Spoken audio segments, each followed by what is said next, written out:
The smell alone told doctors how close he was to losing his life. There were moments when it seemed inevitable, moments when even Dr. Harlow believed the body would finally give out. But it didn't. Slowly and painfully, Phineas began to recover. He opened his eyes and he could speak, and after a while stand. And by early October, he was walking again. His memory remained intact. He could recall details of the accident with clarity, and he knew who he was. At least, he knew what he was. But those who knew him best noticed something unsettling.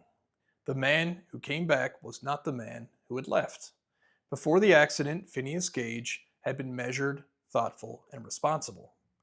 He could plan, reason, and restrain himself, but after the accident, his restraint seemed to evaporate. He became impulsive, profane, easily angered.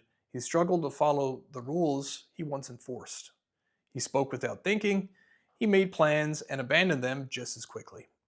Friends who had known him for years said the same thing again and again. He is no longer Gage. This wasn't just his moodiness. This wasn't trauma in the way people understood it then.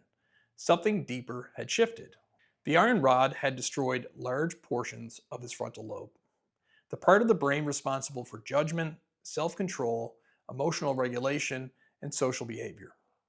The part that helps a man decide what not to do. Phineas could still think, but he could no longer govern himself in the same way. And in the mid-1800s, no one had language for what that was. His case would quietly change the world. For the first time, doctors began to seriously consider that personality, the very thing we associate with character and identity, might be rooted in physical structures of the brain.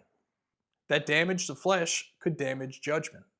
That a man's behavior might not be solely a matter of will. Today that sounds obvious, but it's because of Phineas's accident that this is the case.